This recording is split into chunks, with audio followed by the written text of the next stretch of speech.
नमस्कार दोस्तों, एक बार फिर आप सभी का मैं स्वागत करता हूं अपने चैनल पर। दोस्तों, अभी तक आप सभी लोगों ने बहुत अच्छा सहयोग दिया है मुझे और मैं आप सभी का धन्यवाद आप लोगों को प्रेषित करता हूं। दोस्तों, अगर आप लोग इस तरीके से मेरा सपोर्ट ना करते तो शायद मैं इतने अच्छे वीडियो ना बना पाता। आप भी जानते हैं दोस्तों, एक वीडियो को बनाने के लिए कई बार इसको रीशूट करना पड़ता है। बहुत चीज़ें, एक ज्ञान को सही शेप देनी पड़ती है। लेकिन दोस्तों, उसका ज्ञान तभी महत्वपूर्ण है जब वो जिन लोगों के लिए बनाया जा रहा है उन लोगों को ठीक से समझ में आए।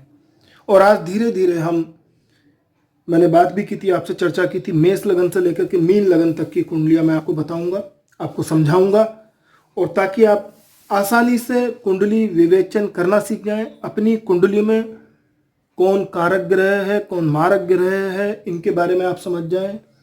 कौन सा रत्न आपको धारण करना चाहिए या किस ग्रह की पूजा करनी चाहिए, इसके बारे में धीरे धीरे इस वीडियो के बाद मैं आपसे चर्चा करूंगा। आगे और रिसर्च लेवल पर चलेंगे, क्योंकि बेसिक लेवल तक की जो कुंडली देखने का एक तरीका होना चाहिए, वो 12 लग्नों की कुंडली हमें पता हो। किसी ना किसी भी सज्जन की कुंडली इन 12 में से एक लगन में रहेगी। अब हम ग्रहों की स्थिति देखेंगे, उनके प्लेसमेंट देखेंगे, और कारक मारक कहाँ बैठे हुए हैं, किस तरीके के कौन कौन सी डिफरेंट कंडीशंस हैं, वो कैसे रिजल्ट देंगे, उनकी दृष्टियां देखेंगे, उनमें कौन से राजयोग बनते हैं उनको देखेंगे, कौन से दोष लगते हैं उनको देखेंगे, और समय देखेंगे, तब हम कुंडली का सही विश्लेषण कर पाएंगे। तो दोस्तों, आज हम मीन लगन की कुंडली की बात करेंगे। मीन का मतलब है पाइसिस। तो जैसा मैं पहली वीडियोज में भी आपसे बात करता रहा हूं, जातक का जब जन्म हुआ है, जन्म के समय पूर्व दिशा में जो राशि बैठती है वही उसका लग्नेश होती है। तो यहाँ लग्नेश ये बृहस्पति देव होंगे। मीन राशि के जो स्वामी हैं बृहस्पति देव हैं। मैं बार बार आपको ये चार्ट, एक जो ये पेपर है, मैं आपको दिखाता रहता हूँ।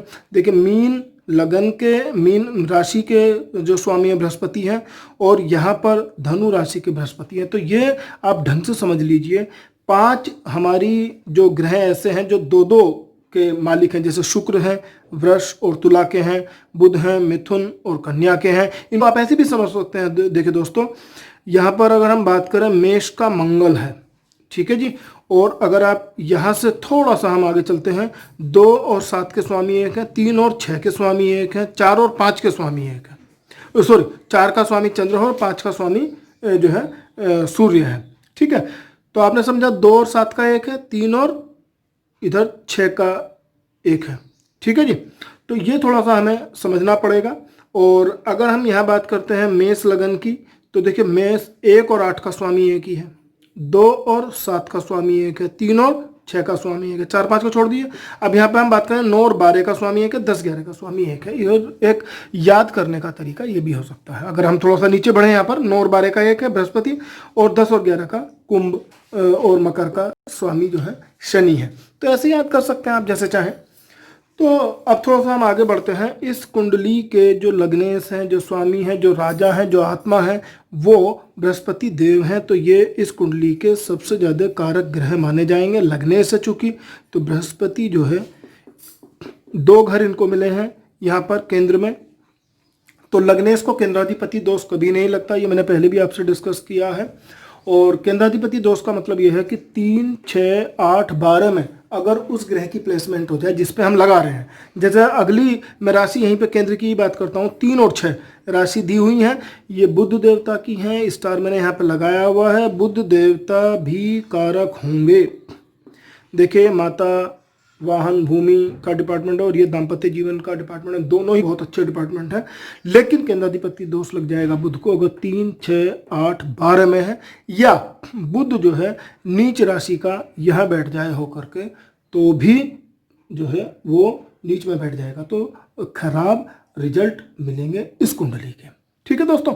तो अभी हमने कारक की बात करी है, अगला हम चलते हैं ग्रह को लेकर के। ये 4 त्रिकोण में बैठा है, मैंने पहले ही बात किया है। त्रिकोण के 1 5 9 घर के जो राशियां होंगी वो योग कारक ही होंगी, भले चाहे दूसरी राशि उनकी कहीं भी बैठी हो।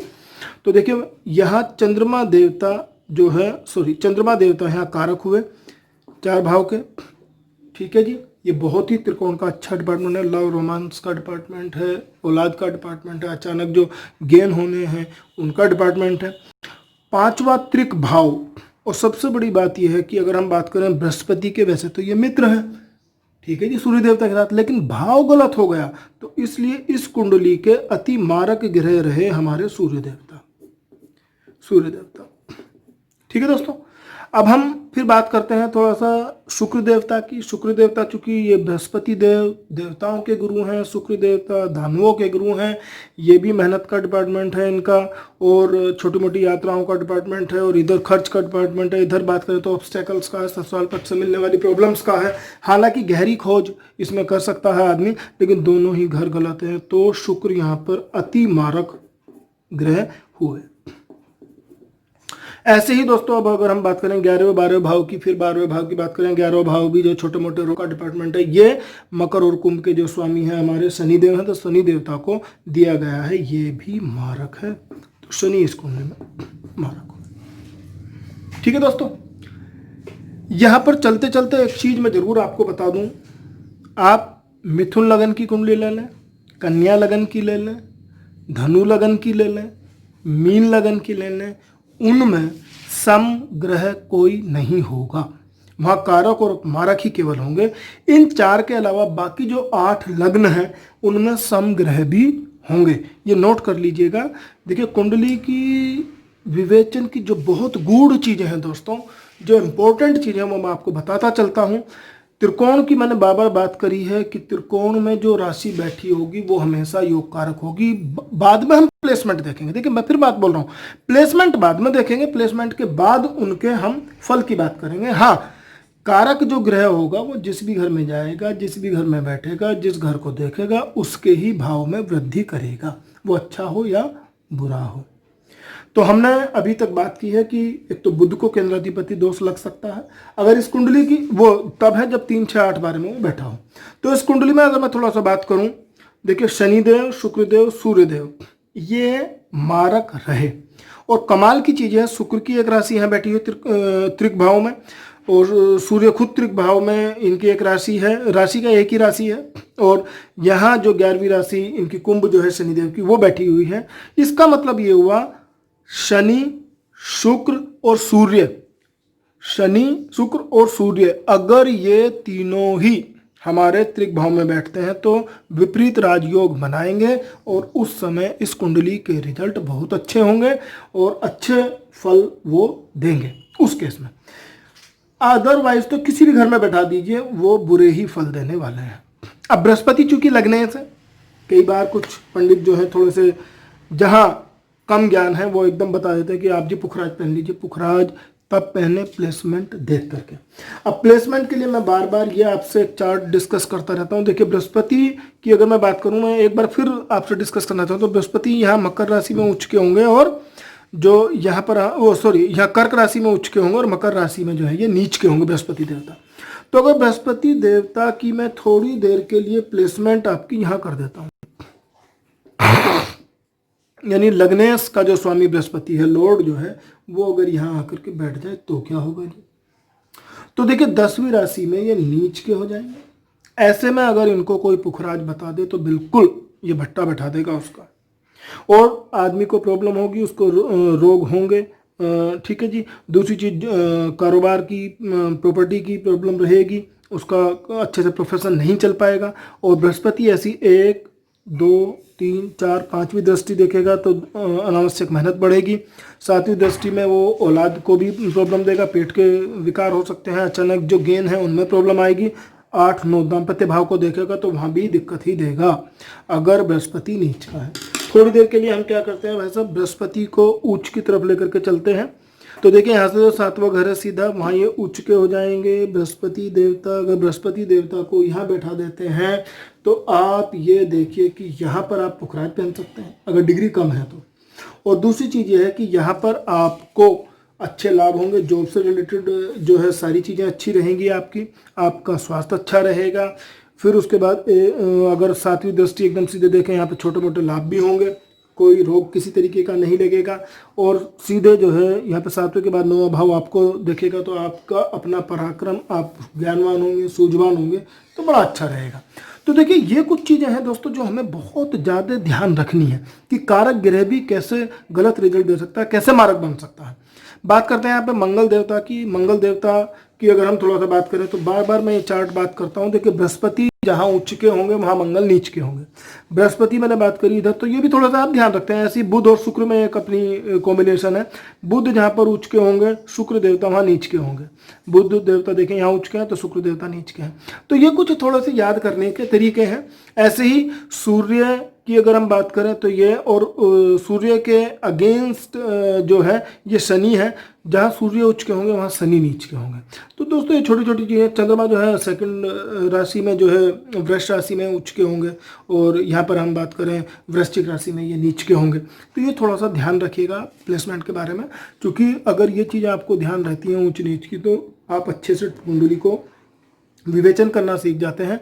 आगे हम बात करेंगे नीच भंग कैसे होगा, सिंहासन राज योग कैसे बनेगा, और भी जो कुछ अच्छे योग हैं, गज केसरी है, चांडाल है, मांगलिक है, शनि का है। और अगर हम बात करें तो थोड़ा सा कई बार जो कालसर्प दोष आजकल जो बोला जाता है उसके बारे में है, तो वो हम बाद में चर्चा करेंगे। आगे डिग्री और अलग अलग कुंडलीज देख करके और ग्रहों की डिग्री के बारे में अंदाजा लगा करके तब हम आगे चर्चा करते रहेंगे।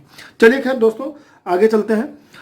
अब ऐसे ही जैसे मैंने मंगल को बोला, तो मंगल को अगर मैं थोड़ी देर के लिए यहाँ पर रख देता हूँ कर्क राशि में, और ये आप मत मानिएगा, ये तो बृहस्पति देव मैंने पहले यहाँ पर बैठाए हुए थे। अगर मंगल देवता को यहाँ प्लेस कर देते हैं तो आप ये देखिए जो धन है, कुटुंब है, वाणी है, उसकी प्रॉब्लम होनी ही होनी है। भाग्य एकदम सीधा उठ करके नीच में आ जाएगा। औलाद के साथ दिक्कत रहेगी, पिता से भी शिकायतें रहेंगी, और हमेशा प्रॉब्लम ही रहनी है। तो मंगल की फिर उसके बाद में अगर हम दृष्टियों की बात करें, 1 2 3 4 भाग्य में प्रॉब्लम आएगी, 5 6 7 यहाँ पे खर्च व्यय बढ़ेगा, 7 और 8 अपने को भी वो हानि पहुँचाएगा। तो देखिए मंगल जो कि कारक है वही प्लेसमेंट थोड़ा गलत होती है, कितनी दिक्कत हुई। और मंगल अगर हम यहाँ बैठा दें जी, मंगल हो जाएंगे उच्च के, तो देखिए मंगल का सीधा भाग्य को उच्च में लेकर के आ गए हैं, और धन वाणी कुटुंब को उच्च में लेकर के आ गए हैं। उच्च कोटि के फल यहाँ इस केस में मिलेंगे। अब अगर मैं थोड़ा सा बात करूं दोस्तों, शुक्र देव केवल और केवल जो है 6 8 12 के अलावा पूरी कुंडली में कहीं भी प्लेस कर दिया जाए तो हमेशा बुरे ही रिजल्ट ये देने वाले हैं। बुध देव की मैं पहले ही बात कर चुका हूं कि बुध जो है यहाँ पर की कुंडली में कहीं भी बैठाया जाए सिवाय 6 8 12 के, और दूसरा यहाँ पर लगन के, सभी जगह ये ठीक देंगे। मतलब देखिए 3 6 8 12 और पहला भी जो घर है, क्योंकि यहाँ पर बुध देवता नीच के हो जाएंगे। और बुध देव अगर लगन में आप बैठा देते हैं तो दाम्पत्य भाव को सीधा देखेंगे, दाम्पत्य भाव में दिक्कत है, डेली वेजेज में दिक्कत है, पार्टनरशिप में दिक्कत है, ठीक है जी। उसके बाद में माता के से कोई सपोर्ट नहीं मिलेगी, माता का स्वास्थ्य खराब रहेगा, और कमाल की चीज़ है कि आपकी खुद की भी हेल्थ खराब रहेगी अगर बुध देव को आप यहाँ बैठा देते हैं तो। लेकिन बुध अगर यहाँ बैठा देंगे, दाम्पत्य जीवन बहुत अच्छा हो जाएगा, आपकी माता जी के साथ बड़ी अच्छी रहेगी। और सबसे अच्छी बात यह है कि आपको भूमि, वाहन, गाड़ी कुछ भी लेना हो वो सबके लिए अच्छा टाइम हो रहेगा अगर बुध देवता आपके सप्तम भाव में यहाँ बैठे हुए हैं तो, क्योंकि बुध देवता यहाँ उच्च के रहेंगे। केवल बुध ही ऐसा ग्रह है जो स्वयं राशि में उच्च का होता है। तो देखिए दोस्तों इस तरीके से हम मीन लगन तक आ चुके हैं, और यहाँ आकर के जो है एक मेष से लेकर के मीन लगन तक की सभी कुंडलियाँ मैंने आपसे डिस्कस में कर चुका हूँ। इनको दोस्तों याद रखिएगा। अब आगे जो हम बढ़ेंगे वो थोड़ा सा कुछ रिसर्च पॉइंट ऑफ व्यू से आगे बढ़ेंगे। अब कुंडलियों में मैं युति कैसे बनती है उसके बारे में बात करूंगा, अलग अलग तरीके के राजयोग कैसे बनते हैं, और अलग अलग तरीके के दोष कैसे कुंडली को लगते हैं। धीरे धीरे उस तरफ बढ़ेंगे। दोस्तों बस एक ही मेरी रिक्वेस्ट है कि आप एक तो अपने ऐप जो मैं बार बार बोलता हुआ रहता हूँ, आपको आरोग्य सेतु ऐप जरूर डाउनलोड करके रखें, और दोस्तों को भी बताएं, मित्रों को बताएं, बाकी लोगों को बताएं, ताकि वो अपनी इस कुंडली अपने मोबाइल में जो है इस ऐप को, आरोग्य सेतु को जरूर डाउनलोड करें ताकि उनको पता चले कि आसपास कोई उनके कोरोना का पेशेंट तो नहीं है जिसको टेक केयर किया जा सके और आपको सुरक्षित रखा जा सके। अपनी इन्फॉर्मेशन जरूर आप इस पर डालिएगा। ये हमारे प्रधानमंत्री जी माननीय श्री नरेंद्र मोदी जी और उनकी सरकार की एक अनोखी पहल है और मैं सभी लोगों को, जो समाज के लोग हैं, जो ऐसे समय में, जो एक संकट का समय है पूरे विश्व पर, पूरे भूमंडल पर, सबकी सेवा कर रहे हैं। हमारे देश की जो पुलिस है और जितने भी सभी लोग इन कामों में जुड़े हुए हैं, डॉक्टर्स हैं, उन सबको मैं साधुवाद देता हूं, सबको नमन करता हूं। और दोस्तों, इन्हीं शब्दों के साथ मैं अपनी वाणी को विराम देता हूं।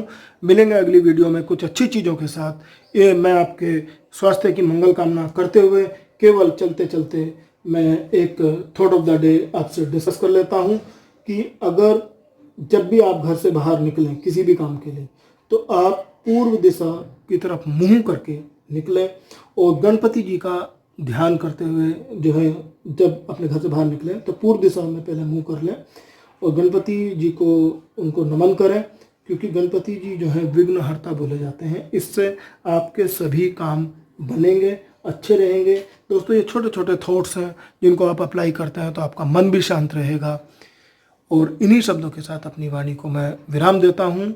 जय गुरुदेव।